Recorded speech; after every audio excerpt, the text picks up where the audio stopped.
Welcome back to Mr. Midnight. Tonight we're heading to Alaska to hear 7 of the most disturbing true horror stories from the frozen north. These scary tales come from regular people, truck drivers, waitresses, janitors, and everyday folks who saw something in Alaska that they can't explain. Each story comes from someone who lived through it. People who visited abandoned mines that shouldn't be running, encountered the dead rising from cold water, and discovered ancient creatures sleeping under the ice. These are real accounts that people shared, stories that some tried to hide or didn't believe. If you're new here, subscribe to Mr. Midnight for true horror stories that will keep you up at night. Hit the bell so you don't miss any new videos. Now let's dive into Alaska's most terrifying mysteries, where normal life ends and nightmares become real in a place so cold it can kill you, and so dark that anything can hide in the shadows.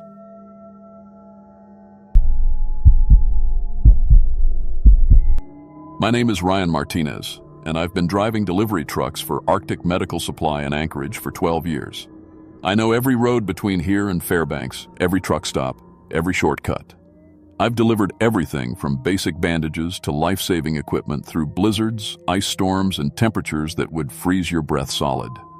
The job isn't glamorous, but it pays well, and I'm good at it. My route schedule is always perfect, my truck is spotless, and I've never missed a delivery. But what happened last September in McCarthy changed everything I thought I knew about my job, about Alaska, and about places that should stay abandoned. The call came in on a Tuesday morning. My supervisor, Janet, handed me a special delivery order with a location I'd never seen before. McCarthy, Alaska, population 28. The only way to reach it was by driving to the end of the McCarthy Road, then walking across a footbridge over the Kennecott River. The delivery was medical equipment for the park ranger station, emergency supplies they needed before winter set in. I loaded my truck with the usual care: 3 boxes of medical monitors, 2 cases of emergency medications, and a portable defibrillator unit. The paperwork said the delivery had to be completed before 6 p.m., and I had to hike about a mile from where I could park my truck to actually reach the town. The McCarthy Road is 60 miles of gravel that ends at a parking area, and from there, you're on foot. I left Anchorage at noon, giving myself plenty of time. The drive was beautiful but lonely, nothing but wilderness and mountains for hours. When I finally reached the end of the road at 4 p.m., I could see the footbridge stretching across the river below. It looked solid enough, but walking across with a loaded dolly would be interesting.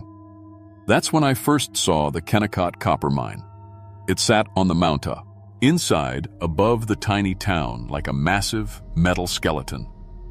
Even from a mile away, the buildings looked enormous. The main mill building was easily 5 stories tall, and there were dozens of other structures scattered across the hillside, all of them abandoned, all of them perfectly preserved in the dry Alaska air. I'd heard about Kennecott before. It was one of the richest copper mines in history, operating from 1911 to 1938. At its peak, nearly 600 people lived and worked there, processing millions of dollars worth of copper ore. Then the ore ran out, the company shut down operations, and everyone just left. The whole place became a ghost town overnight. I strapped my medical supplies to my dolly and started across the footbridge. The river rushed beneath me, and I could hear my wheels echoing off the metal grating. On the other side, a narrow dirt trail led up toward McCarthy. The town itself was tiny, maybe a dozen buildings total, with the ranger station clearly marked by a Park Service sign. The ranger, Tom Castellanos, was waiting for me.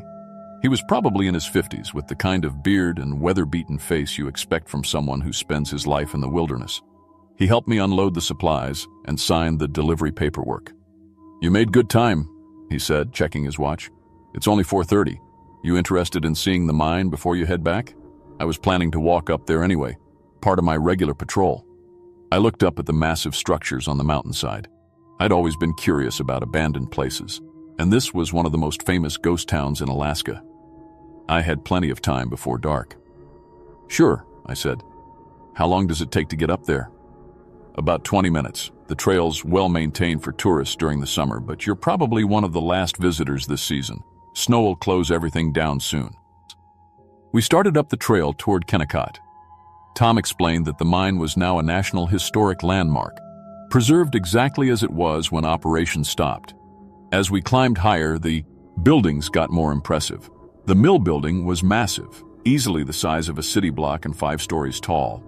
Rust-covered machinery poked out of broken windows, and I could see conveyor belts and ore chutes zigzagging down the mountainside. At its peak, this place processed 200,000 tons of ore per year, Tom said as we walked through the main entrance of the mill building. The machinery you're looking at cost millions of dollars in 1910s money. When they shut down, they just walked away and left everything. Inside the mill, massive copper-green machines filled every floor. Ore crushers the size of houses sat frozen in place, their gears thick with rust and ice. Conveyor belts stretched into the darkness, and catwalks crisscrossed overhead like a mechanical spiderweb. Everything was covered in a thin layer of ice that made the metal gleam in the afternoon light. The whole operation was like a small city, Tom continued, leading me through the different buildings. They had a hospital, a school, a recreation hall, even their own power plant. Most of the workers lived here year-round with their families. We walked through the bunkhouse where single men had lived. Rows of metal bed frames still lined the walls, and personal items sat on shelves as if their owners had just stepped out for a moment. The hospital still had examining tables and old medical equipment that looked primitive compared to what I'd just delivered to McCarthy. "What's the real story about why they closed?" I asked. "Was it really just because the ore ran out?" Tom was quiet for a moment, then shrugged. "Officially, yeah. The high-grade ore was depleted, and it wasn't profitable anymore. But there are local stories about the final year of operation. Workers started disappearing." "Disappearing how?" "Just vanishing from their beds at night. Maybe a dozen men over 6 months. The company blamed bear attacks, but no bodies were ever found. The disappearances stopped the day the mine closed permanently." Tom laughed, but it sounded forced. Probably just workers breaking their contracts and running off. Mining companies weren't exactly known for treating employees well back then. We were standing in the main bunkhouse when my phone died. The screen just went black, even though the battery had been at 60% when I checked it 10 minutes earlier. Tom tried his radio, but it just gave static. "That's weird," he said, frowning at the radio. "This thing works everywhere in the park." I checked my watch. It was 6:15 p.m. "Wait," I said. "That can't be right. We've only been here for 20 minutes." Tom looked at his watch, then at the windows. The sun had set completely. It should have been twilight, but it was full dark outside, like it was past 8 p.m. "That's impossible," Tom said. "I've done this tour 100 times. It takes 45 minutes max. We should have another hour of daylight." Neither of us could account for the missing time. We'd walked through the buildings, Tom had told his stories, and then suddenly it was full dark. We'd lost nearly 2 hours somehow. "We need to get back," Tom said, his voice tight. "The trail gets dangerous in the dark." We left the bunkhouse and started down the trail toward McCarthy. Tom had a flashlight, and we moved carefully on the uneven ground. After 20 minutes of walking, we emerged into a clearing. We were back at the mine entrance. "That's not possible," Tom said, spinning around with his flashlight. "This trail is a straight line down the mountain. We can't have walked in a circle." We tried again, this time Tom carefully marking our path with his knife on trees as we passed. After 30 minutes of hiking, we were back at the mine for the 3rd time. "This doesn't happen," Tom said. And for the first 2, I could hear real fear in his voice. "I've walked this trail hundreds of times. It's a straight line. There are no loops, no branches. We should be at McCarthy." The temperature had dropped significantly, and our breath was visible in the beam of Tom's flashlight. We decided to wait in the bunkhouse until dawn rather than risk getting more lost in the dark. That's when we heard the footsteps. They were coming from directly above us on the 2nd floor of the bunkhouse. Slow, rhythmic footsteps, like someone pacing back and forth. The 2nd floor had been declared structurally unsafe years ago. We'd only been on the ground floor during our tour. "Hello?" Tom called out. "Is someone up there?" The footsteps stopped. Then we heard dozens of footsteps, like a crowd of people walking around upstairs, all moving in the same rhythm. The ceiling creaked under the weight. Tom and I ran outside. Every window in the mill building was glowing with warm yellow light, not the harsh white of modern flashlights, but the soft glow of old incandescent bulbs. Through the windows, we could see silhouettes of people moving around inside, operating the machinery. We could hear the mill running. The rhythmic pounding of the ore crushers, the grinding of the gears, the rumble of the conveyor belts. Sounds that hadn't been heard at Kennecott for 85 years. "The mine's running," Tom whispered, grabbing my arm. "The mine is running. That's not possible." A steam whistle blew, 3 long blasts echoing across the mountainside. The shift change whistle. Through the lit windows of the mill, we watched as dozens of figures emerged from the building, walking in formation toward the bunkhouses. They were wearing 1930s work clothes, canvas pants, wool shirts, suspenders, and cloth caps. They carried metal lunch pails and talked to each other as they walked, but there was no sound except their footsteps on the frozen ground. Their mouths moved, but no voices came out. Tom and I hid behind a rusted ore cart as the silent workers passed within feet of us. In the restores, the electric lights, I could see their faces clearly. They all wore the exact same slight smile, and their eyes didn't blink. Every step was perfectly synchronized, like they were marching in a parade. One worker stopped directly in front of our hiding spot. Without moving his body, his head rotated 180 degrees until he was looking straight at us. His smile widened impossibly, his mouth opening far too wide, and he raised one arm and pointed directly at us. Every worker stopped at the same moment. Every head rotated toward us with the same mechanical movement. Dozens of arms pointed at us, all wearing those terrible smiles. Tom and I ran. We crashed through the dark forest, no longer caring about the trail. Behind us, the steam whistle blew again, 3 short blasts this time, and we could hear hundreds of feet running in perfect synchronization, chasing us through the trees. I kept looking back, expecting to see flashlights or torches, but there was nothing except darkness. The footsteps maintained the exact same distance behind us, never getting closer, never falling behind. I tripped over a root and went down hard. Tom hauled me up, and we burst out of the trees onto the footbridge at McCarthy. We'd somehow found our way back. Tom immediately started cutting the support cables with a multi-tool from his belt, and the bridge collapsed into the river behind us. The synchronized footsteps stopped at the far side of the water, and in the darkness, I could see the crowd of workers standing in formation, watching us, still pointing. We locked ourselves in the ranger station until sunrise, neither of us speaking, just listening to make sure nothing had crossed the river. At dawn, we drove back to check on the footbridge. It was intact, like it had never been cut. Across the river, the trail to Kennecott looked completely normal. The mine building sat silent and dark on T. Mountainside. Tom said we must have hallucinated from carbon monoxide or altitude sickness, but we both knew we'd experienced the same impossible things. I drove back to Anchorage and tried to forget about it.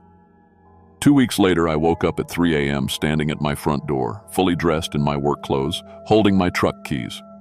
I had no memory of getting up or getting dressed. When I checked my GPS history, it showed I'd been driving toward McCarthy every night that week, always turning back just before the footbridge. I saw a sleep doctor and got medication, but it didn't help. Every night, I woke up dressed and ready to drive, pulled toward that mine like a magnet. Last week, I gave in. I let myself drive there and crossed the footbridge at 3 a.m. The mine was alive with light and sound, and the workers were waiting for me at the entrance. They parted to let me through, still wearing those smiles, and I walked into the mill building. I found a time card with my name on it, hole-punched for every night I'd almost driven there.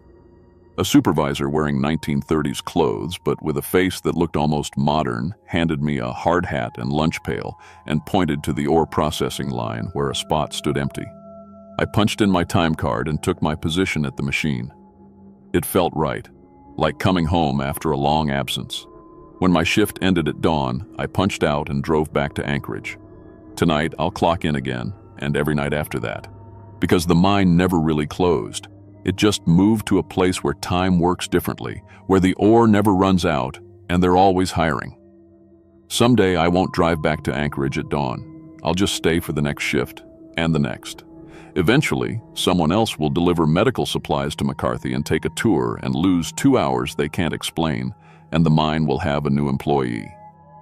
The workers who disappeared in 1938 didn't leave. They're still there, they'll always be there, and now I understand why they smile.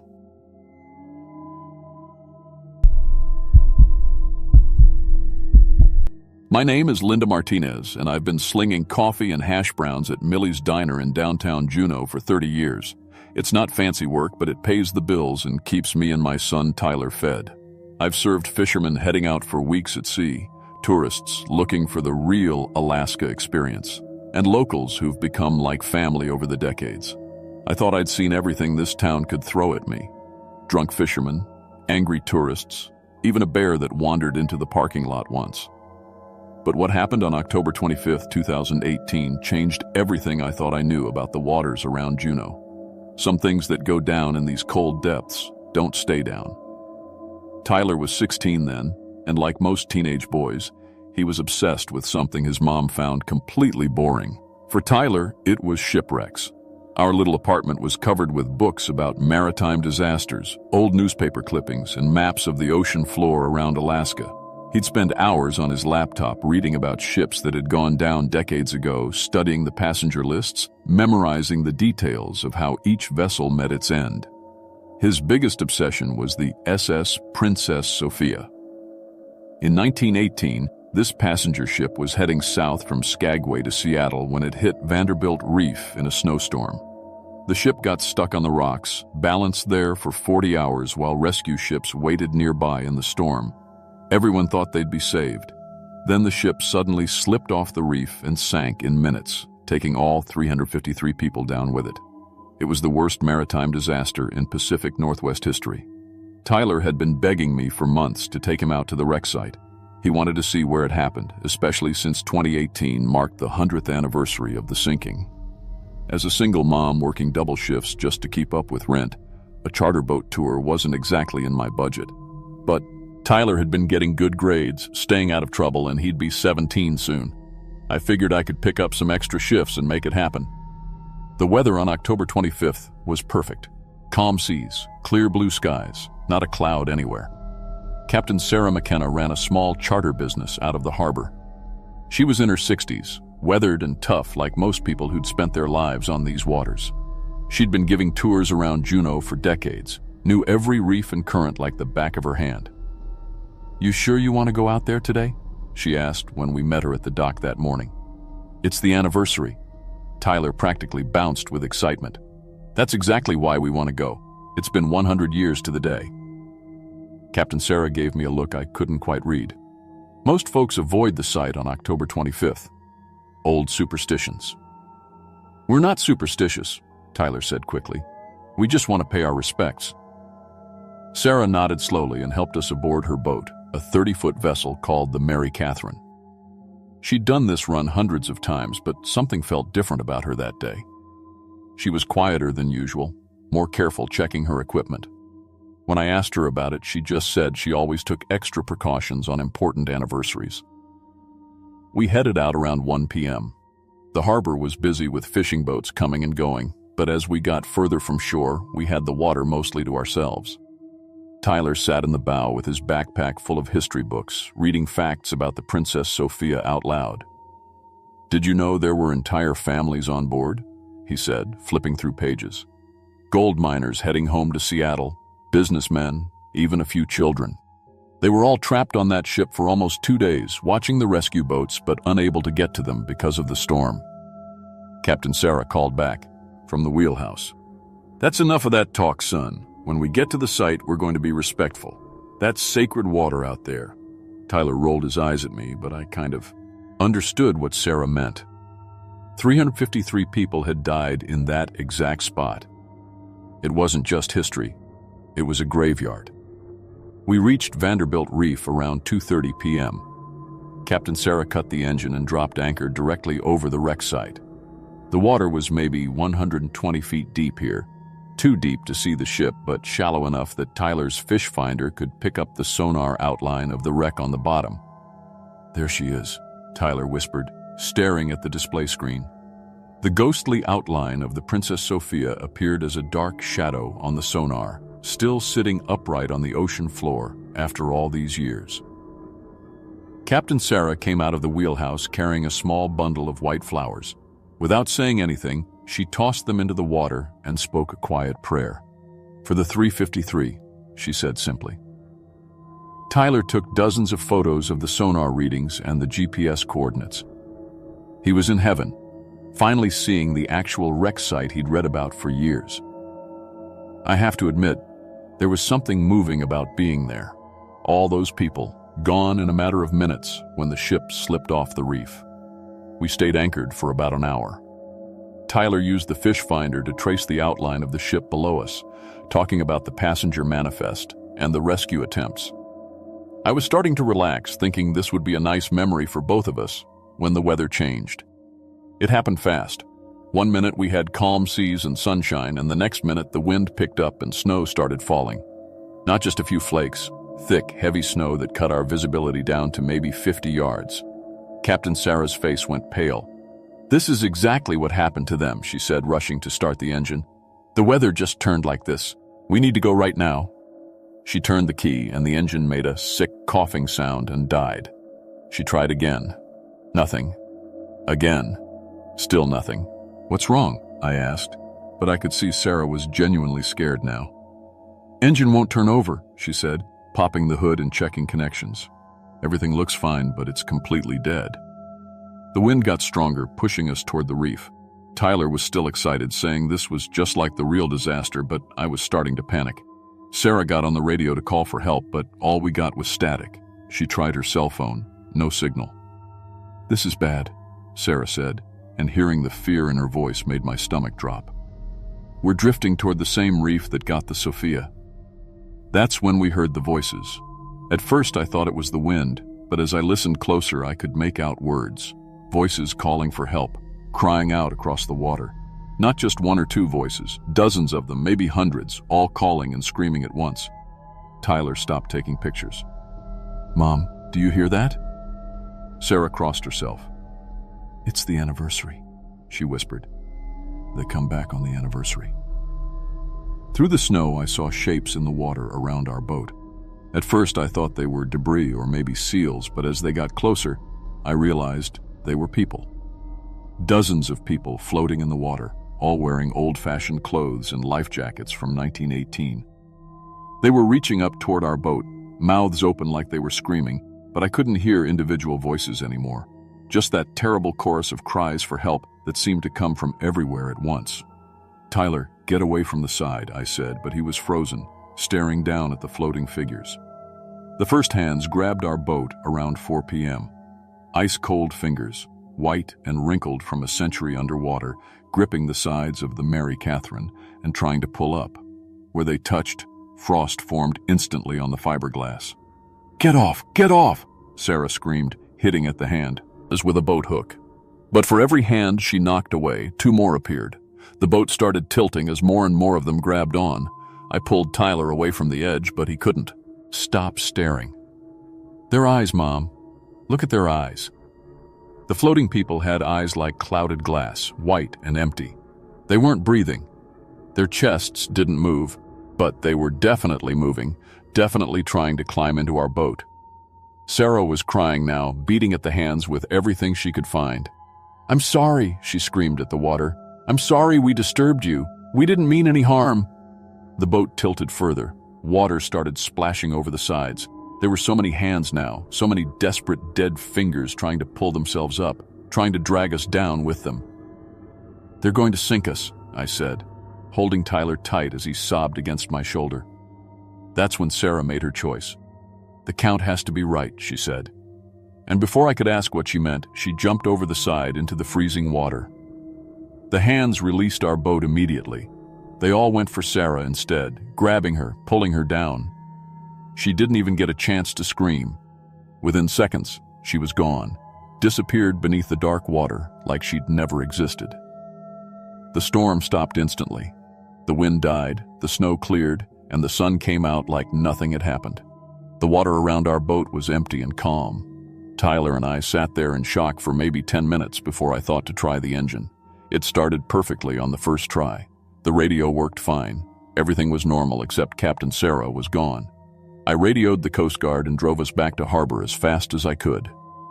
They launched a search immediately, but they never found Sarah's body. The official report said she fell overboard in rough weather and drowned.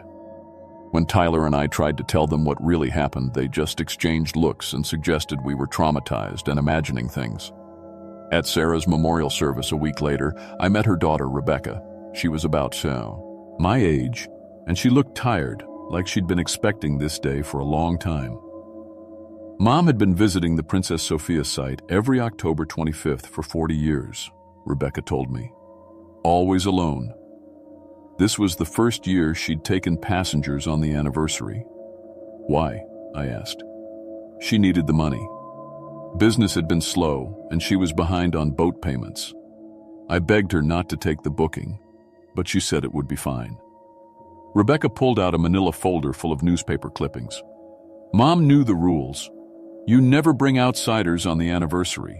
The dead count the living, and if there are more living than should be there, they take someone to balance it out.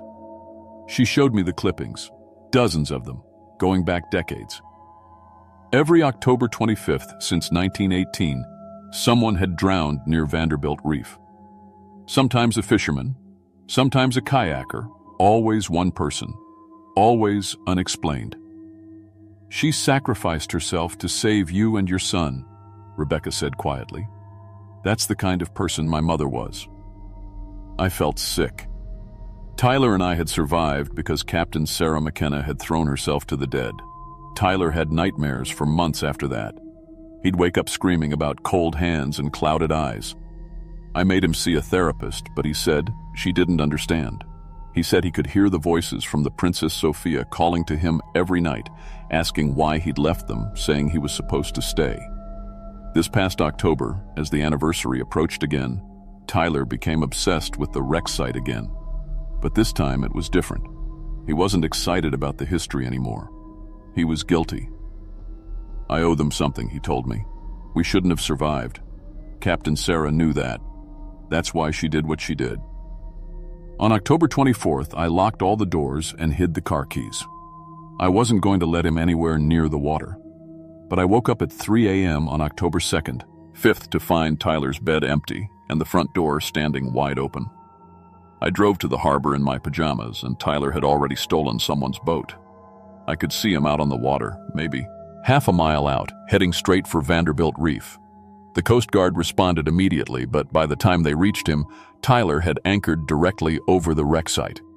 He was just sitting there calmly, like he was waiting for something. I just wanted to say goodbye, he told them when they brought him back. I held him and cried with relief, thinking it was over. But Tyler wasn't the same after that. The nightmares stopped. He stopped talking about the Princess Sophia. He was calm in a way that scared me more than his obsession had. 2 days later, Tyler walked out of school during lunch and never came back.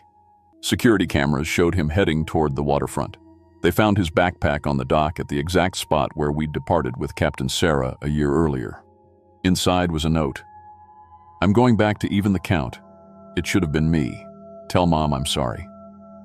They searched for 2 weeks but never found Tyler's body. I buried an empty casket, and every October 25th since then, I go to Vanderbilt Reef and throw flowers in the water. Because somewhere down there my son is with the 353 passengers of the Princess Sophia. He's not dead, but he's not alive either. He's in that place where the drowned wait, counting the living, keeping the balance. Last night I woke up at 3 a.m. to hear Tyler's voice calling from outside. Mom, it's cold down here. Please come help me. I know that next October 25th, I'll get in a boat and go to that reef. Because I'm his mother, and he's asking for help. The dead only get louder each year, and eventually you have to answer when they call your name. The count will be even, and the Princess Sophia will finally have its full manifest.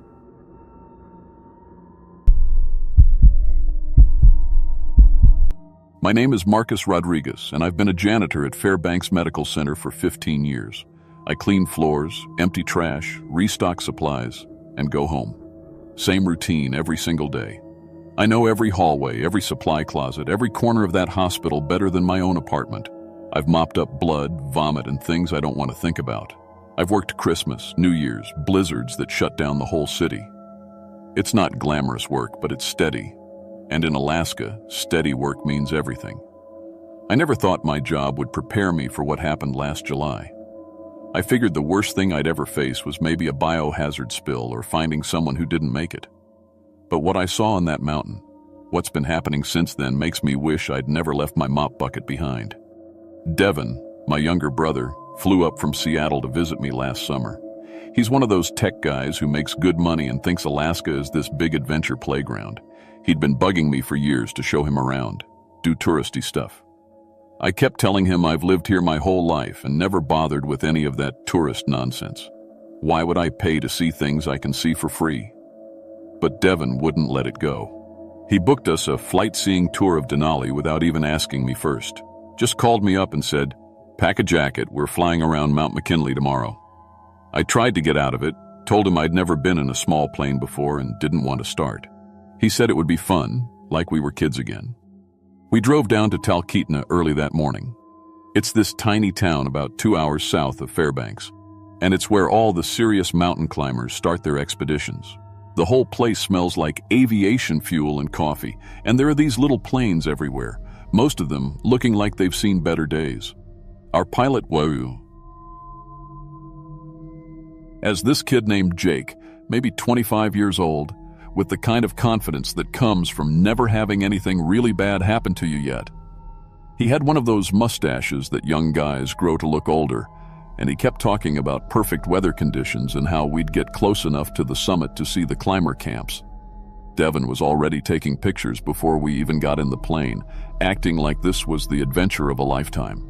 I was just trying not to think about how small the plane looked, how thin the metal seemed, how the whole thing bounced when the wind hit it.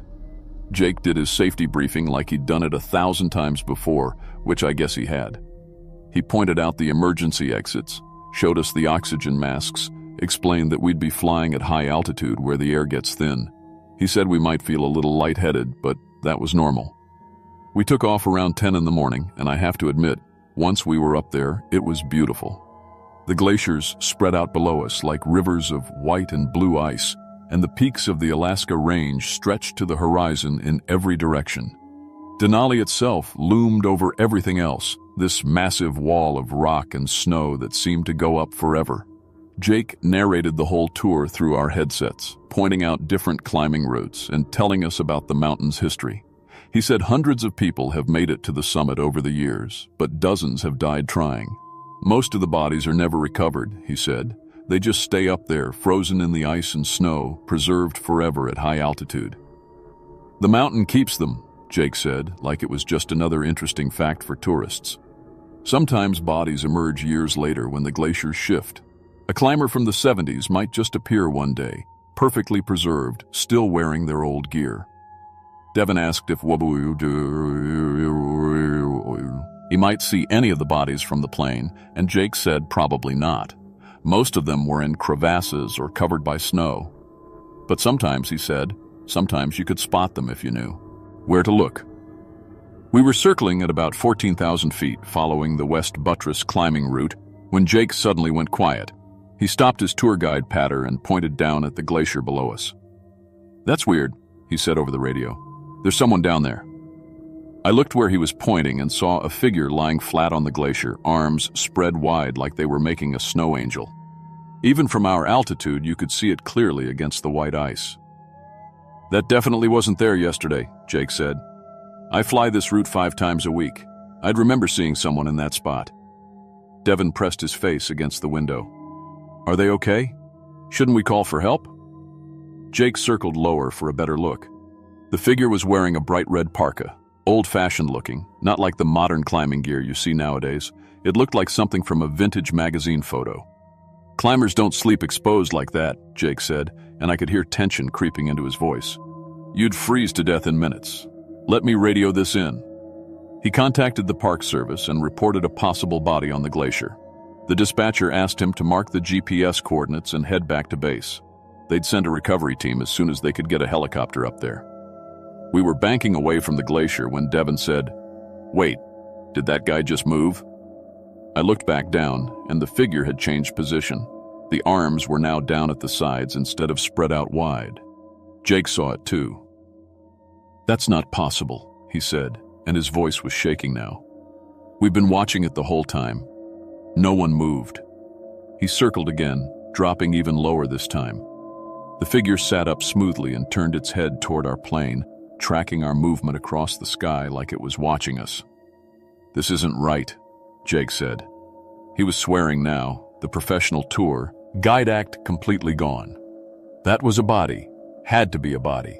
Nothing can survive at that altitude in those conditions. The figure stood up without any struggle, no signs of distress or cold. It started walking across the glacier toward a nearby crevasse, moving way too fast for someone at 14,000 feet. Even experienced climbers move slowly up there, fighting for every breath in the thin air. Jake radioed the Park Service again, his voice high and panicked. "The body is moving," he said. "It stood up and it's walking around. I don't understand what I'm seeing here." The dispatcher asked if he was feeling hypoxic, if the altitude was affecting his judgment. Jake yelled back that all three of us saw it, that he was descending immediately. We lost sight of the figure as it disappeared into the crevasse. Jake dropped altitude fast, getting us away from the mountain as quickly as he could. None of us said much on the flight back to Talkeetna. Back at the airport, park rangers were waiting for us. They took statements from all three of us, and I could tell they thought we'd experienced some kind of altitude-induced hallucination. They kept asking about headaches, nausea, confusion. They seemed particularly focused on Jake, like maybe he'd pushed the plane too high too fast. But Jake insisted on reviewing the video from his plane's exterior camera. Every flight was recorded, he said, for safety and insurance purposes. The footage was crystal clear. It showed the figure lying motionless on the glacier, then sitting up, then standing and walking toward the crevasse, all in the span of about 2 minutes while we circled overhead. The rangers went completely silent watching that video. One of them, an older guy with gray hair, said quietly, "That's a Red Sierra Designs parka. They stopped making those in 1982. He pulled up a database on his laptop and showed us a PH, Otto from 1981. Ray Morrison, age 34, disappeared during a solo summit attempt. He was wearing that exact red parka in his file photo. His body was never found, the ranger said. Search teams looked for weeks. Now here he is, 37 years later, just standing up and walking around like no time passed at all." The rangers organized an immediate helicopter recovery mission, but when they reached the coordinates Jake had marked, they found nothing. No body, no footprints, no sign that anyone had been there. The crevasse the figure walked into was searched with ropes and cameras. It went down 300 feet and was empty except for ancient ice. Devin and I flew home the next day. We were both completely rattled. Devin kept saying, "That guy was dead, right? He had to be dead. People don't survive 37 years on a glacier." 2 weeks later, Jake called me. He said 3 more flight-seeing pilots had reported seeing climbers in old-fashioned gear moving around on the mountain in areas where no living person could survive. The Park Service was keeping it quiet, but rangers were finding impossible things. Fresh footprints at 19,000 feet that led nowhere. Camps set up at altitudes that would kill you in hours. Voices on emergency radio frequencies calling for help in weather conditions that hadn't existed for decades. Jake said he'd stopped flying near Denali's summit. He'd take tourists to see the lower glaciers, but he refused to go above 12,000 feet anymore. Too many weird sightings, he said. Too many things that didn't make sense. I thought that was the end of it. I went back to my routine at the hospital, mopping floors and emptying trash. But the dreams started about a month later. Dreams where I was climbing Denali in my janitor uniform, still wearing my name tag and carrying my hospital keys. In the dreams, I could see myself from above, watching myself lie down in the snow and close my eyes. Last month, I got a call from a park ranger asking if I'd come to Anchorage to identify something they'd found on the mountain. They'd recovered a body at 16,000 feet, male, mid-30s, perfectly preserved. wearing jeans and a hospital janitor uniform with a Fairbanks Medical Center patch. The body had my name tag on it. Marcus Rodriguez, Environmental Services. It was carrying my hospital ID badge, current and active. I told them that was impossible because I was alive and standing right there talking to them. The ranger said, "We know.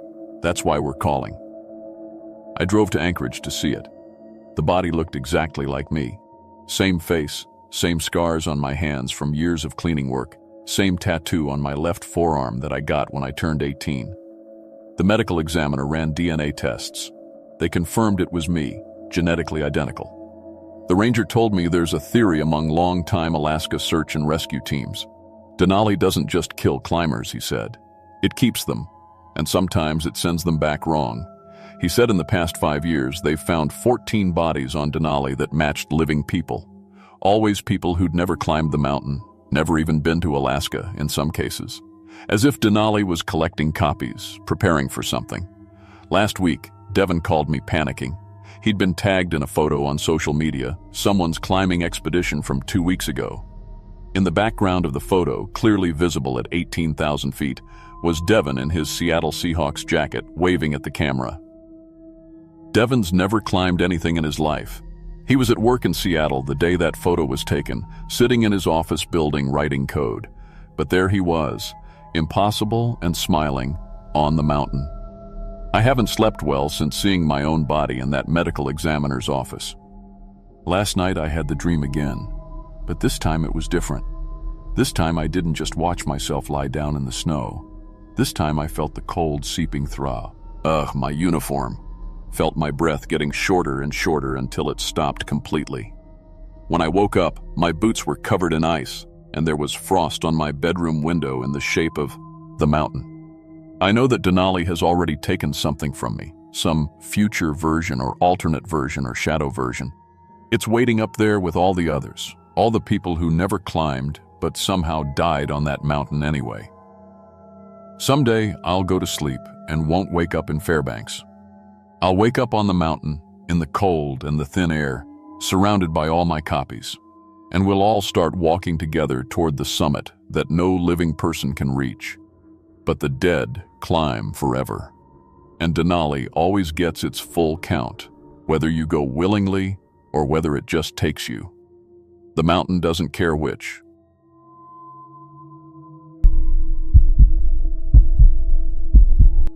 My name is Denise Harper, and I've been managing the night shift at Sudsy's Laundromat in Wasilla for 12 years. I work 6 p.m. to 2 a.m., 6 days a week, handling the commercial accounts, hotels, restaurants, medical facilities. It's steady work, nothing exciting, but it pays the bills and lets me be home during the day when my daughter Emma was growing up. I've seen all kinds of weird stuff working nights. Drunk customers, break-in attempts, equipment failures in the middle of the night. But what happened last August on the Alaska Railroad changed everything I thought I knew about what's possible in this world. Emma had just turned 19 and got accepted to University of Alaska Fairbanks. I was so proud of her. First person in our family to go to college. When it came time to move her into the dorms, we had a choice. Drive the long route through Anchorage and up the Parks Highway, or take the Alaska Railroad from Wasilla to Fairbanks. Emma had never been on a train, and honestly, neither had I. The overnight train leaves at 8 p.m. and arrives around 8 a.m., 12 hours through some of the most beautiful wilderness in Alaska. The train station in Wasilla is small, just a platform and a tiny waiting room. We bought tickets for a private sleeper compartment with 2 bunks, cost extra, but I wanted Emma to be comfortable. The train pulled in right on time, blue and gold cars stretching back into the evening light. The conductor, a friendly guy named Dave, checked our tickets and showed us to our car. Our compartment was cozy. 2 narrow bunks, a small table, and a big window. The train was only half full, mostly tourists with cameras and guidebooks, a few locals heading north for work or family visits. As we pulled away from the station, Emma pressed her face to the window, watching the mountains and forests roll by. The dining car served decent food, and we sat there eating while the sun set over the peaks, painting everything orange and pink. The first few hours were perfect. Emma read a book while I watched the darkness settle over the wilderness. Trees flashed past the window, mile after mile of spruce and birch. Around 11 p.m., Emma fell asleep in her bunk. I stayed awake, looking out at the black forest. There's something peaceful about train travel. The steady rhythm, the gentle swaying, the feeling of moving through the world without effort. Around midnight, we stopped at a small station. I couldn't see the name in the darkness, but a group of people got on, maybe 10 or 12 passengers. What struck me as odd was how they were dressed. Heavy winter coats, thick fur hats, wool scarves wrapped around their faces. It was August, and even though Alaskan nights get cool, it wasn't cold enough for that kind of gear. An old woman in a fox fur coat walked past our compartment. She glanced in through the window, and our eyes met for a second. Then she kept walking toward the back of the train. Something about her look bothered me, but I couldn't put my finger on what. I tried to sleep, but I kept hearing footsteps in the corridor outside, back and forth, like someone pacing. The train swayed gently, but those footsteps were steady, purposeful. I figured it was just restless passengers or crew making their rounds. Around 1 a.m. I heard singing. A woman's voice, somewhere behind us, singing what sounded like a Russian folk song. The melody was haunting, mournful, with words I couldn't understand. It wasn't loud, but it carried clearly through the train cars. I cracked open our compartment door and looked out. The corridor was empty, dimly lit by small wall lamps. The singing was coming from the car behind us. I hesitated, then stepped out and walked back through the next car where passengers were sleeping in regular seats, some snoring softly. I pushed through the door into the dining car and stopped cold. The dining car was full of people, all wearing those heavy winter clothes I'd seen earlier. They sat at tables with empty plates in front of them, not eating, not talking, just sitting in complete silence. The air was thick and cold. I could see my breath forming little clouds. At the far end of the car, the old woman in the fox fur coat was the one singing. Her voice echoed strangely in the space, and everyone else sat perfectly still, watching her. No one moved. No one blinked. I started to back out slowly, and that's when the old woman stopped singing mid-verse. She looked directly at me and smiled. Her teeth were too sharp, too white, and her eyes were completely black. No whites, no pupils, just solid black from lid to lid.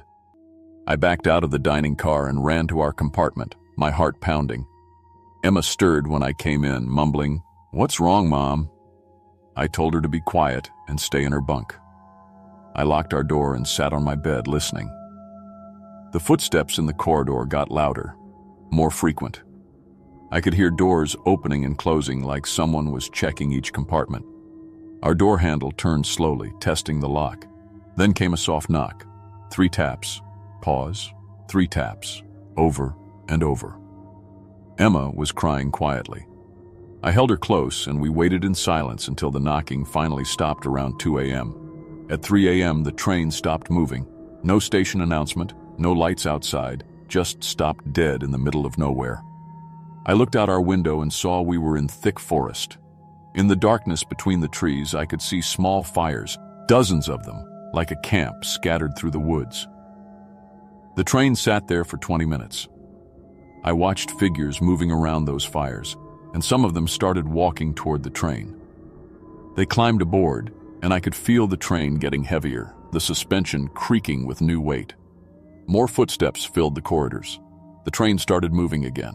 When I peeked out our dual chenema, the corridor was packed with people in winter clothes, standing shoulder to shoulder, all facing the same direction. None of them moved or spoke. They just stood there, swaying with the train's movement. The temperature had dropped so much I could see my breath inside our heated compartment. Emma whispered, "Mom, what's happening?" I had no answer. This was impossible, but it was happening. I told her to stay quiet no matter what. We sat in our locked compartment, listening to the silence outside. Dozens of people standing in the corridor, not making a sound. Around 5 a.m. I heard the door at the end of our car open. A conductor's voice called out, "Tickets, please. Tickets." But it wasn't Dave's voice. This voice was wrong. Too deep, with an accent I didn't recognize. I heard compartment doors opening one by one, getting closer to ours. The conductor saying thank you after each one, but the passengers never spoke back. Our door was next. The handle turned even though it was locked, and the door swung open. Standing there was a man in an old-fashioned conductor's uniform like something from the 1940s. His skin was gray, his lips were blue, and his breath came out in white clouds. He held out his hand and said, "Tickets, please." I showed him our tickets with shaking hands. He looked at them and frowned. "These are the wrong tickets," he said. "These are for the living train." "What?" I stammered. "This is the Alaska Railroad to Fairbanks." He shook his head slowly. "This is the winter train. This train doesn't go to Fairbanks. This train goes where the tracks used to run before they moved them." "What do you mean?" "In 1948, there was an avalanche," he said, his voice echoing strangely. "The train was buried. 73 passengers and crew died. We've been running this route every night since, picking up the ones who don't know they're dead." Emma grabbed my arm. I pulled her toward the door, but the corridor was packed with those silent passengers, blocking our way. They were ice cold to touch and didn't react when I pushed against them. "You can't leave until we reach the end of the line," the conductor said. "Everyone stays until their stop." I forced my way through the crowd, dragging Emma. The passengers were like frozen statues, not resisting but not moving aside either. We made it to the door between cars and burst outside onto the small platform. The train was moving fast through the dark forest. I found the emergency brake cord and pulled it with everything I had. The train screeched and slowed. I grabbed Emma's hand. "We have to jump," I told her. "Mom, no!" "Trust me. On 3. 1, 2, 3. We jumped off the slowing train, hitting the ground hard and rolling into the brush beside the tracks. Branches scratched our faces and arms. We lay there in the darkness, watching the train slow to a stop about 100 yards ahead. Through the windows, I could see all those passengers pressed against the glass, looking back at us. The train sat there for 5 minutes. Then it slowly started moving again, picking up speed and disappeared around a curve. We were alone in the Alaskan wilderness. We started walking along the tracks, hoping we were heading north toward Fairbanks. My phone had no signal. Emma's was dead. We walked for hours in the cold darkness, following the railroad ties. At dawn, we reached a small maintenance station. There was an old landline phone, and I called for help. Alaska State Troopers picked us up an hour later. We told them everything: the passengers in winter clothes, the conductor jumping off the train. They said they'd check with the railroad. The railroad company said their overnight train had arrived in Fairbanks on schedule at 8 a.m. with all passengers accounted for, including me and Emma, who never got off at any point during the journey. They showed us security footage from Fairbanks Station. There we were, Emma and me, getting off the train that morning call, acting our luggage, walking into the terminal, except we weren't there. We were sitting in a state trooper station 200 miles away, covered in dirt and scratches from jumping off a moving train. When Emma started college the next week, she checked her phone and found a voicemail from herself, left at 8:15 a.m. the day we jumped. Her own voice saying, "Mom and I made it to Fairbanks safe. The train was great. Talk soon." But Emma never left that message. Neither did I. Whatever got off that train in Fairbanks and walked around wearing our faces, using our voices, moving our luggage, it knew exactly how to be us. Now Emma calls me every night from her dorm to make sure I'm really me. I do the same. We both know that somewhere out there, 2 versions of us finished that train ride to the end of the line. They're still riding the winter train through territory that doesn't exist anymore. Every night at 8 p.m. when the Alaska Railroad departs from Wasilla, somewhere on the tracks between here and Fairbanks, a second train runs on rails that were buried in 1948. If you get on by mistake, if you're tired or confused or just unlucky, you'll ride with the frozen dead through a landscape that time forgot. You'll never reach your destination. Something else will arrive in your place and walk around in your life, and no one will ever know the difference. Because the winter train always delivers its passengers, one way or another.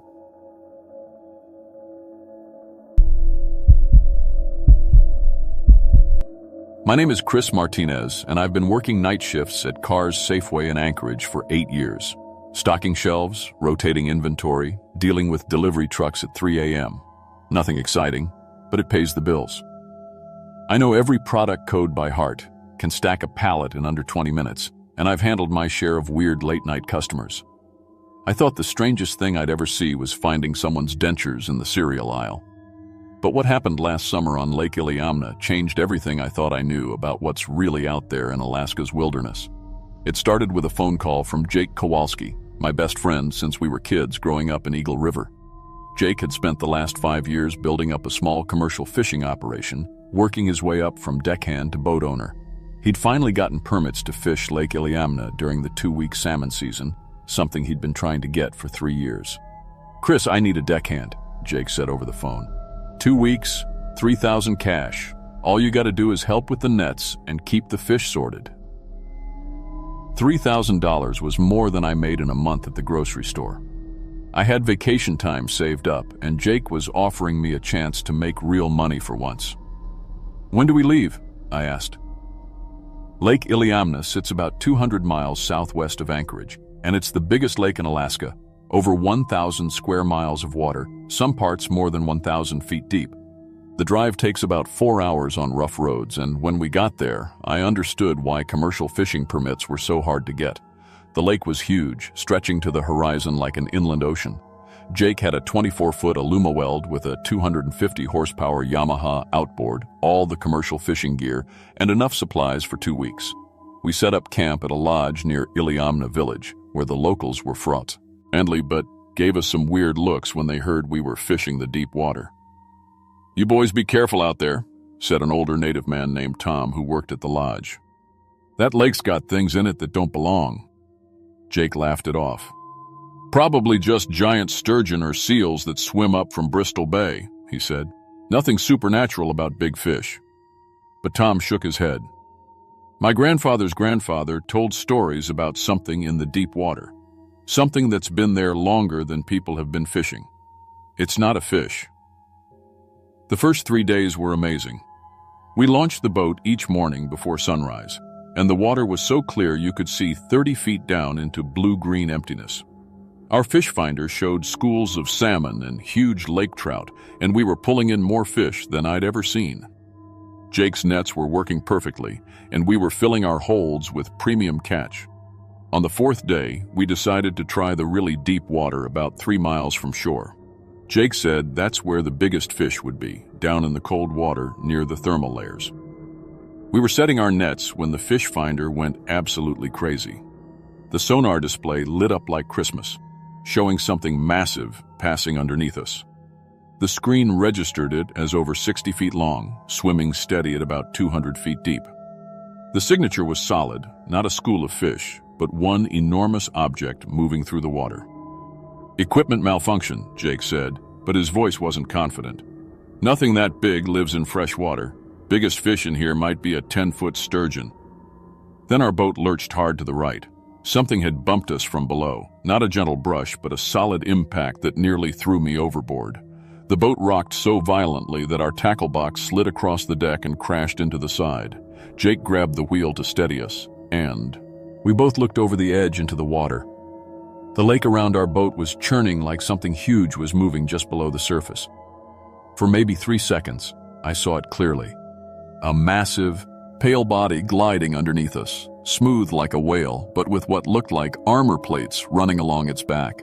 It was definitely alive, definitely moving with purpose, and it was bigger than our boat. "We're heading back," Jake said, his face white as paper. "Right now."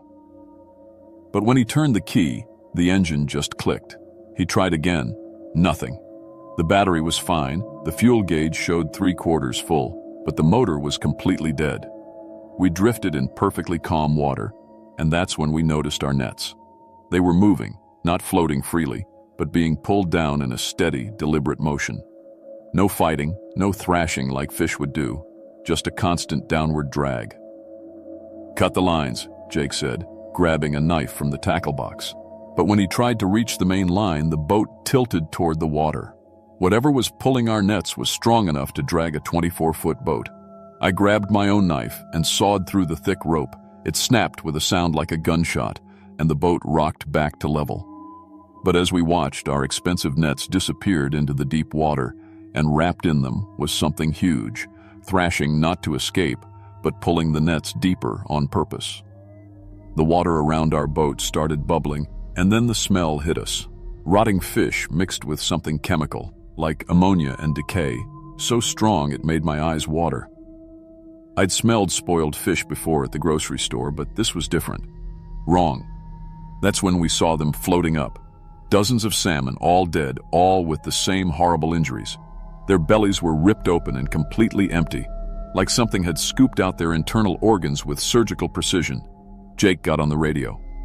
"Mayday, Mayday, this is fishing vessel Northern Dream. We need immediate assistance on Lake Iliamna. Coordinates?" It took 40 minutes for the Park Service boat to reach us. 40 minutes of drifting in that stinking water, watching more dead fish float to the surface, all of them gutted the same way. When Ranger Patterson finally towed us back to shore, his first question was whether we'd been drinking. "No, sir," Jake said. "Stone sober, something big hit our boat from underneath, dragged our nets down, and killed all these fish." Patterson's expression changed from skeptical to serious when he saw the dead salmon. "You boys need to come to my office," he said. At the ranger station, Patterson pulled out a thick file folder marked Lake Incidents, Confidential. Inside were reports going back 50 years, commercial fishermen, researchers, even some tourists, all describing the same thing. Something massive in the deep water, boats being bumped or rocked, nets dragged down, and always the dead fish with their insides removed. "We don't advertise this," Patterson said. "Tourism and commercial fishing are too important to the local economy. But you're not the first to see something out there." He showed us photos from a research expedition in 1999. Underwater cameras had captured images at 400 feet depth, blurry but unmistakable. Something at least 50 feet long, with multiple pairs of flipper-like appendages and a triangular head. But the most disturbing part was the skin. It was translucent, and you could see what looked like organs or systems moving inside, glowing faintly with blue-green bioluminescence. Marine biologists from the University of Alaska reviewed these images, Patterson said. They couldn't identify it as any known species, not a fish, not a mammal, not anything in the scientific literature. The research team had tried to tag it with a tracking device, but when the divers got close, 3 of them started having seizures underwater. They had to emergency surface, and 2 divers were hospitalized with symptoms DOCOS. Tours couldn't explain. Temporary blindness, bleeding from their ears, extreme disorientation that lasted for days. All the divers reported the same thing. When they approached the creature, they heard a sound inside their heads, not through their ears. A vibration that made their brains hurt, like the creature was somehow communicating directly with their nervous systems. The project was shut down and classified after that. "Locals know to stay away from the deep water," Patterson said. "But we can't tell tourists because it would destroy the fishing industry. People come here from around the world to fish Lake Iliamna." Jake and I packed up that night. We forfeited the rest of our permit and decided to head back to Anchorage immediately. As we loaded our gear into Jake's truck, we saw something that made us move even faster. In the water near the dock, maybe 20 feet from shore and about 10 feet of water, something huge glided past. We couldn't see the body, just the displacement wave it created. But whatever it was had to be at least 30 feet long and somehow flattened enough to fit in shallow water. We drove back to Anchorage at 2 a.m., not talking much, just wanting to get away from that lake. Jake sold his boat the next week and quit commercial fishing entirely. He got a job at a construction company and said he was done with the water. But 2 months later, Jake started having problems. He'd wake up in the middle of the night choking, saying he was drowning, but he was completely dry and lying in his bed. He'd have nosebleeds that wouldn't stop, and he started hearing that vibration sound, the same thing the divers described, especially near running water. Showers, sinks, even when it rained. Doctors couldn't find anything wrong with him. Blood tests, brain scans, everything came back normal. But Jake said he could feel it in his head, a presence, like something was watching him through water. He couldn't take baths anymore, couldn't even wash dishes without feeling like something was calling to him. He moved to Arizona trying to get away from ate her entirely. No lakes, no ocean, just desert. But it didn't help. His roommate told me Jake would fill his bathtub and stare at it for hours, saying something was calling him back to the water. Last month, Jake's roommate called me from Phoenix. Jake had disappeared. Police found his car at Roosevelt Lake, a reservoir outside the city. His clothes were folded neatly on the shore, his phone and wallet placed on top like he'd planned it. Search and rescue dragged the lake for 3 days but never found his body. But the divers reported something strange. At 60 feet depth, they found a trail in the silt, like something large had dragged itself across the lake bottom toward the deepest part. The trail was 40 feet long and 6 feet wide, and at the end was a depression where something had been lying. The silt around the depression was crystallized, like it had been frozen or chemically altered. Arizona Fish and Game sent samples to a lab, and the results came back inconclusive. The silt contained organic compounds that don't exist naturally, amino acids in combinations that don't match any known life form. I got a package last week with no return address. Inside was a USB drive with video footage dated the day Jake disappeared. The video was from someone's boat on Roosevelt Lake, just tourists filming their fishing trip, but in the background you can clearly see a figure walking into the water. It's Jake. I'd recognize him anywhere. He walks steadily into deeper water until he's neck deep. Then he stops and looks directly at the camera. His expression is completely blank, and then he opens his mouth impossibly wide, like his jaw unhinges, and he sinks straight down like something pulled him from below. The video ends there, but I've watched it 50 times. In the last frame, you can see the water where Jake sank, and just below the surface, there's something huge moving up toward him. Something with that same translucent skin glowing faintly green. I know it followed him from Lake Iliamna, or maybe it was always in every deep water, waiting. Jake heard it calling and couldn't resist anymore. And now, every time I take a shower, I hear it too. That vibration inside my skull, growing stronger each day. I'm afraid to go near any water deeper than a puddle because I know it's hunting me too. Whatever lives in Lake Iliamna isn't unique. It's everywhere. Deep water touches darkness, and it collects people who've seen it. One day I'll hear the call too loud to ignore, and I'll walk into the ocean and never come back up. That's why I'm telling this story now, while I still can. Before the call gets too strong to resist.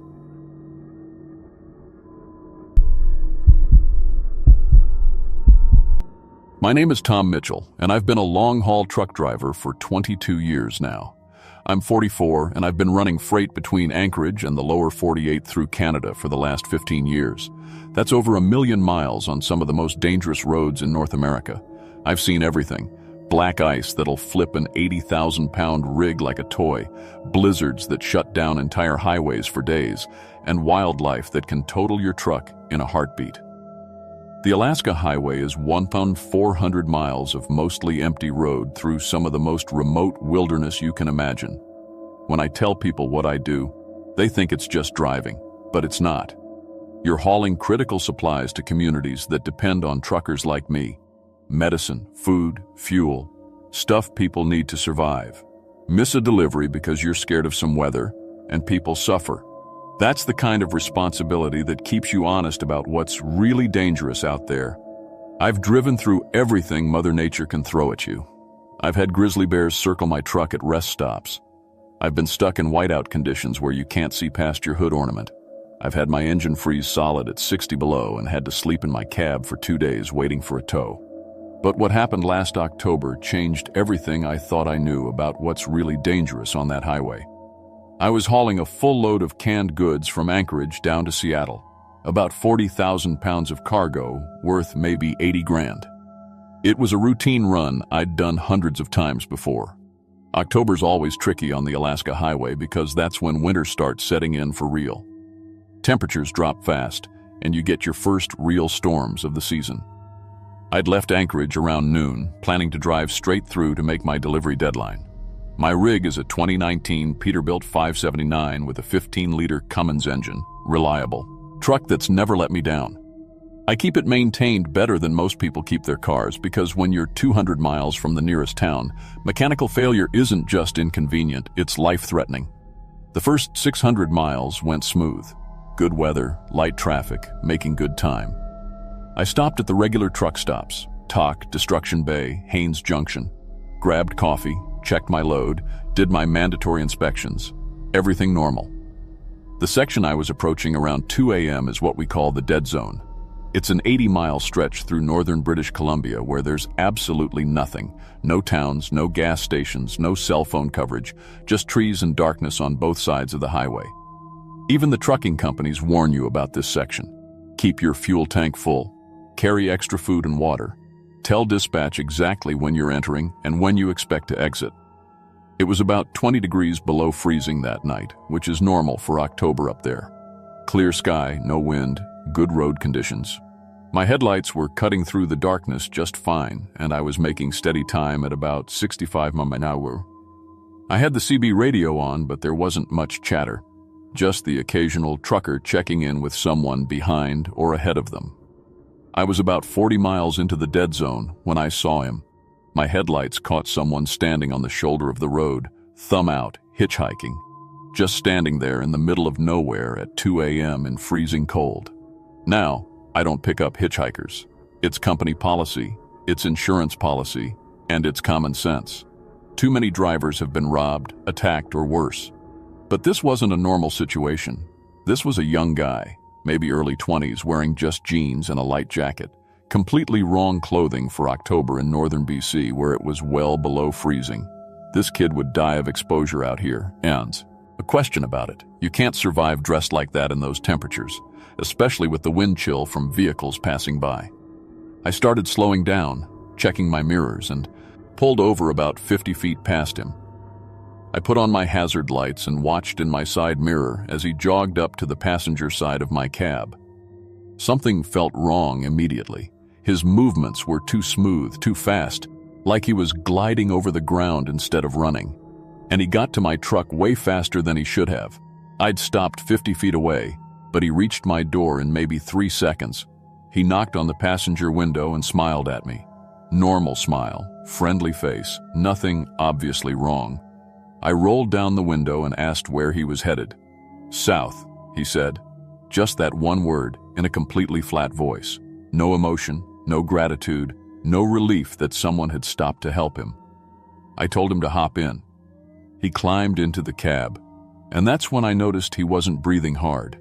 He'd just jogged 50 feet in freezing cold air, but he wasn't winded at all. No visible breath in the cold air, no panting, nothing. Actually, watching him in the dim light from my dashboard, I didn't see him breathing at all. His chest wasn't moving up and down like it should be. I pulled back onto the highway and started driving. We went maybe 5 minutes in complete silence. Finally, I asked him how long he'd been stranded out there. He turned to look at me, and that same flat smile never changed. I've been walking this road for a very long time, he said. I asked where he was coming from, and he said, north, in that same emotionless voice. By now, I was getting seriously uncomfortable. Something was very wrong with this situation. I glanced over at him again and noticed his clothes. They had no dirt on them, no wear, no signs that he'd been walking along a muddy highway shoulder. His sneakers were pristine white, like he'd just taken them out of the box. Then I saw his hands. They were resting on his knees, and the skin was gray. Not pale, not cold-looking. Gray, like ash. And tools. His fingernails were completely black, not dirty black, but black like they'd been painted or dyed. I made up some excuse about needing to check my cargo straps and pulled over. I told him I'd just be a minute and climbed down from the cab. I walked around to the back of my trailer, pretending to check my load, and pulled out my cell phone to call 911. No signal. Of course. I was still in the dead zone.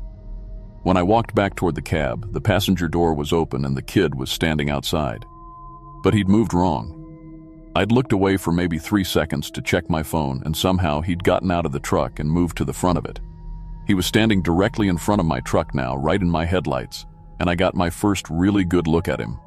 His eyes reflected the light like an animal's eyes. yellowish green, glowing in my headlights. And when he smiled at me, I could see his teeth were wrong too. Too sharp, too many of them. I told him I'd changed my mind, and he needed to find another ride. I started backing toward my driver's door. He tilted his head at me, but not like a person would. He tilted it almost 45 degrees to the side, way further than any human neck should bend.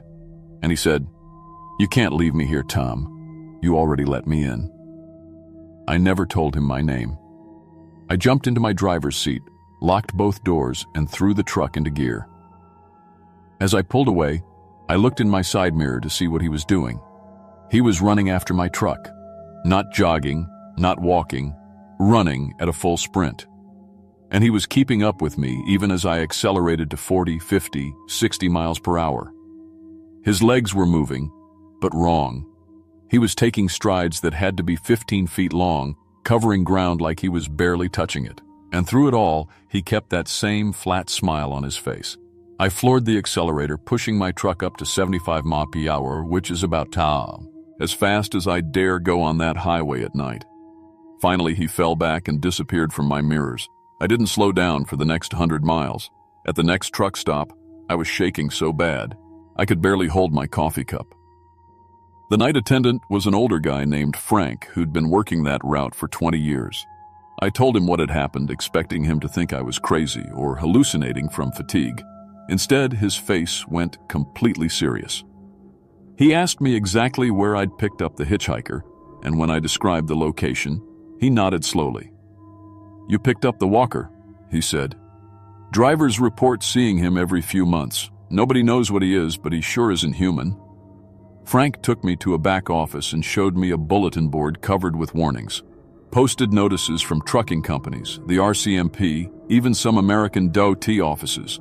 All of them warning drivers not to pick up hitchhikers on that specific 10-mile stretch of highway. There were printed reports going back 30 years, all describing the same person. Young guy, light jacket, thumb out, always in the exact same area. Drivers who'd picked him up all reported the same things I'd experienced. No breathing, gray skin, eyes that reflected light, and the overwhelming feeling that they'd made a terrible mistake. Frank said, "Nobody knows what happens if you give him a full ride to wherever he's going. Every smart driver drops him off or leaves him behind. But there have been 3 drivers over the years who didn't." He showed me case files from the RCMP.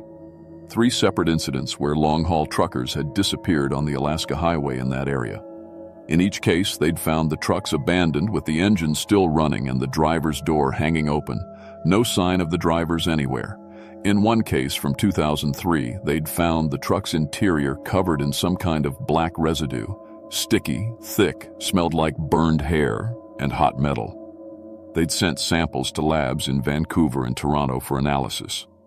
The tests came back saying it was biological material but not from a unknown organism. I asked Frank what the theory was about what had happened to those drivers. "Officially, the RCMP calls them wilderness disappearances," he said. "Off the record, they think something hunts that highway. The local indigenous people have stories about creatures called adlet, things that look human but are predators, mimics that copy human form to get close to their prey." I finished my coffee and got back on the road, thinking I was done with the whole experience. But 50 miles later, I started smelling something in my cab. That same smell Frank had described from the case files, burned hair and hot metal. When I checked the passenger seat, there was a black handprint pressed into the fabric. The handprint was too large, with fingers that were too long. Where it had touched the seat, the fabric was stiff and discolored, like it had been chemically burned.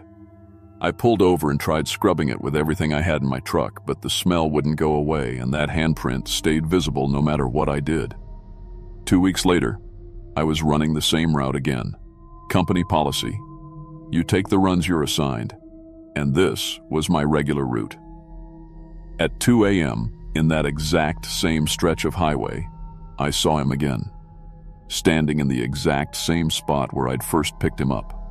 Thumb out, smiling, wearing the same light jacket like it wasn't 20 below freezing. This time I didn't stop. I accelerated past him, but as I went by, I looked in my mirror. He was turning to watch my truck pass, and his head rotated a full 180 degrees without his body moving at all. Since then, I've driven that route maybe 20 times. I see him every single time, always the same spot, always 2 a.m., always smiling and waiting with his thumb out. Other drivers report the same thing now, like once you stop for him, he marks you somehow, and you'll see him forever. Frank at the truck stop keeps a log of drivers who've had encounters. There are 47 names on that list now, and every single one of them reports seeing the walker on every trip through that area.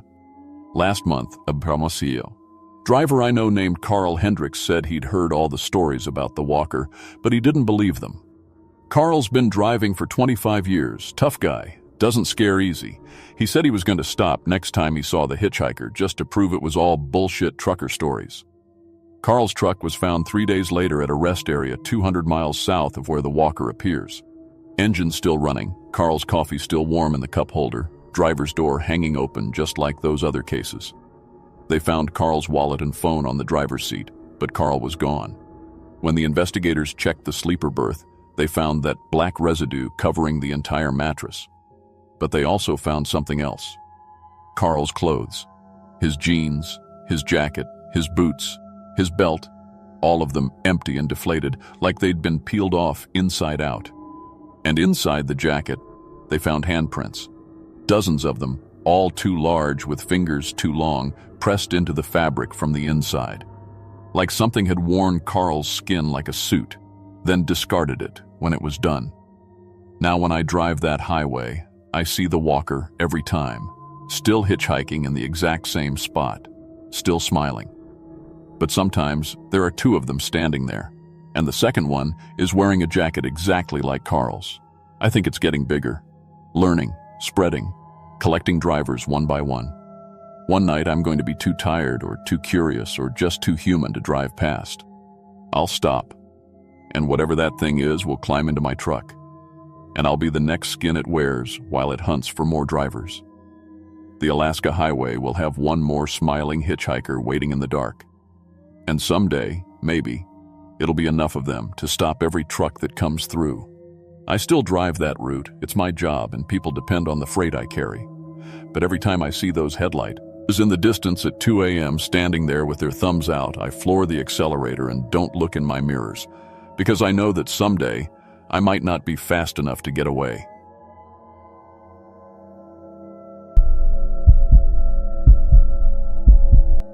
My name is Sandra Martinez, and I've been a postal worker for 8 years. I deliver mail and sort packages in Nome, Alaska. Not the most exciting job, but it's steady work that pays the bills. I've walked through blizzards, delivered Christmas presents in -40 weather, and even helped rescue a neighbor whose car broke down on the ice road. In Alaska, postal workers are more than mail carriers.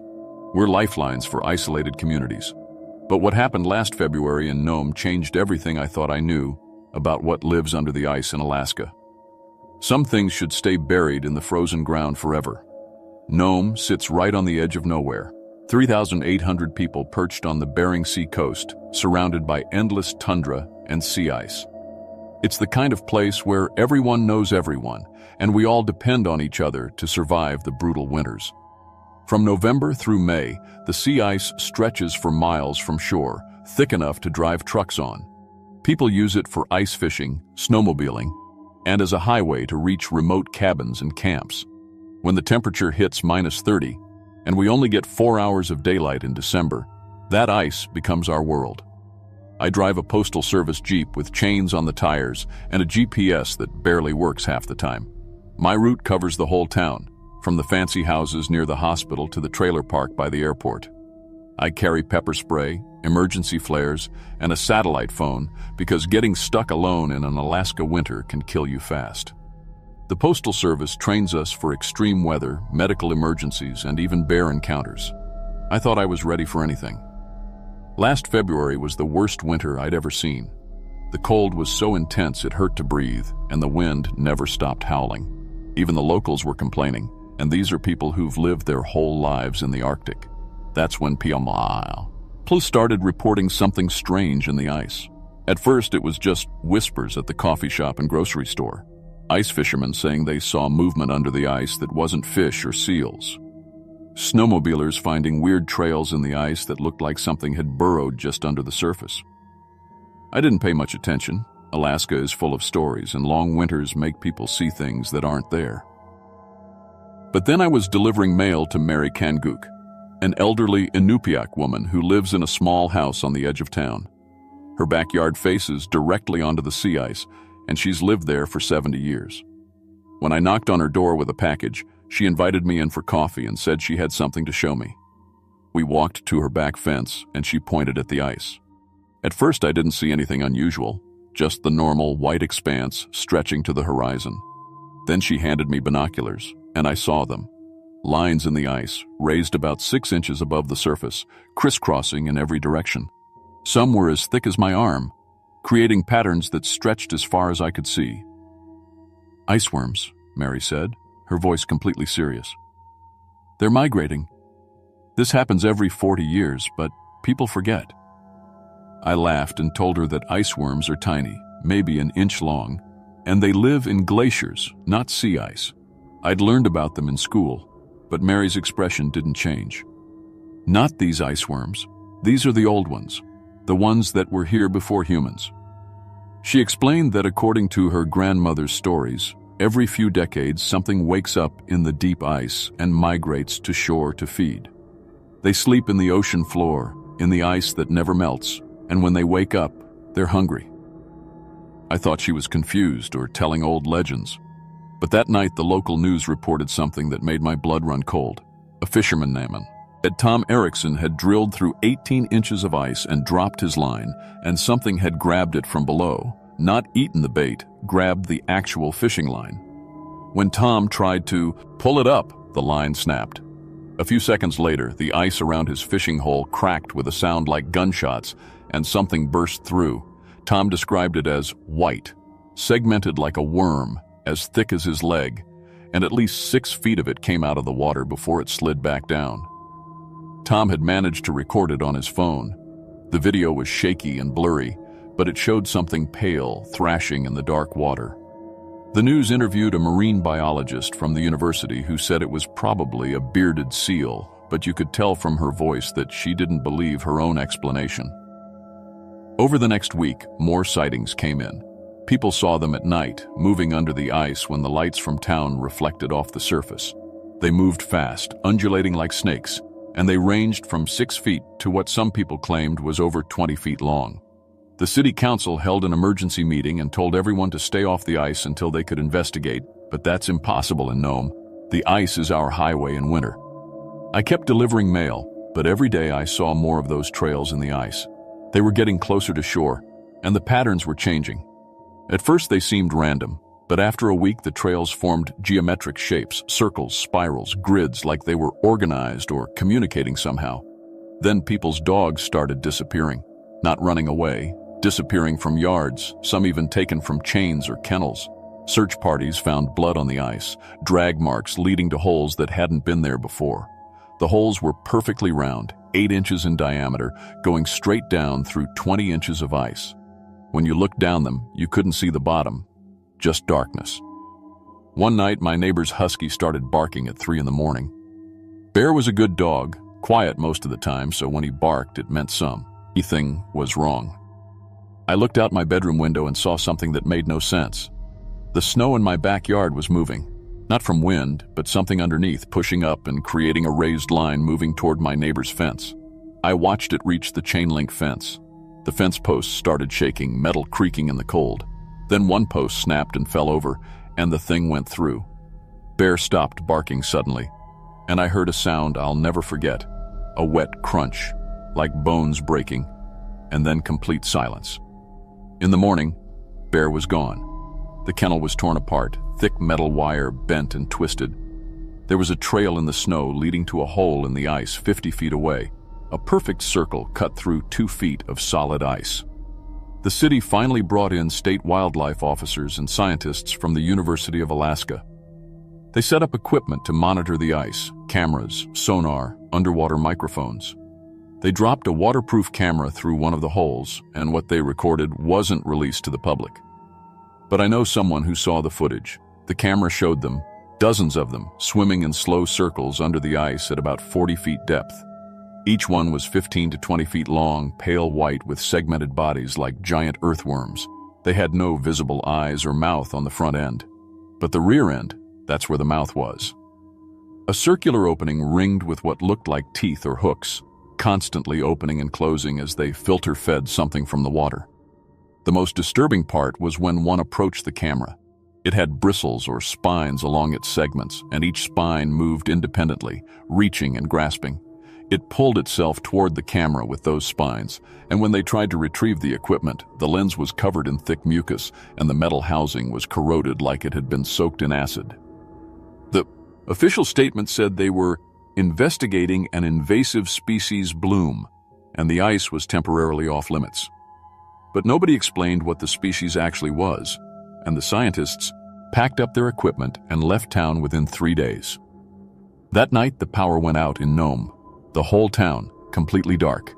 It took 6 hours to restore electricity, and when the repair crews checked the power plant, they found that something had burrowed underneath the building. The foundation was damaged, with voids under the concrete, and the entire building had started sinking. They pumped concrete into the voids, but the tunnels extended in every direction, a network under the town that they couldn't map. The crews said it looked like a subway system, except the tunnels were perfectly round and the walls were smooth, almost polished. 2 days later, a section of Front Street collapsed inward, creating a sinkhole 10 feet wide.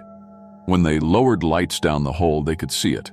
A tunnel, perfectly round, walls coated in frozen mucus, heading down at a 45-degree angle toward the sea. The tunnel was empty, but there were scratch marks on the walls and pieces of something organic frozen to the surfaces. Chunks that looked like shed skin or molted segments. The smell that came up from the tunnel was horrible, like rotting fish mixed with something chemical and wrong.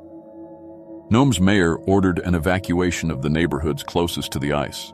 About 200 people left town, but most of us stayed because where else can you go in February? I stayed because I had no family outside Alaska and couldn't afford to suddenly relocate. For a week, things seemed to calm down. No more sightings, no more collapses. People started saying it was over, that whatever it was had moved on. But I kept hearing sounds at night, scratching, grinding noises that seemed to come from underground. And the mail I delivered started coming back.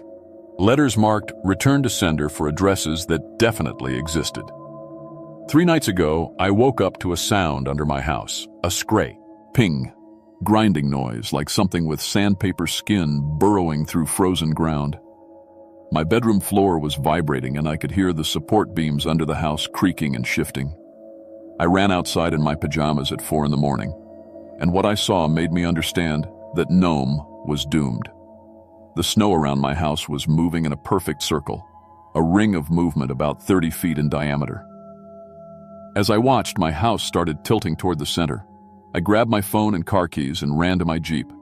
As I drove away, I watched in the rearview mirror as my house collapsed inward, falling into a hole that opened beneath it like the ground had been completely hollowed out. The sound it made, wood splintering, metal tearing, everything crashing down into an empty space, still wakes me up at night. I'm writing this from a motel in Anchorage because I left Nome and I'm never going back. Last night, the news reported that 12 more buildings in Nome have collapsed. The governor has declared a state of emergency, and geologists say the permafrost under Nome is structurally compromised. But nobody's saying what compromised it. I know what's happening. Those ancient ice worms aren't feeding on plankton or fish. They're feeding on the ground itself, dissolving the frozen earth and leaving voids.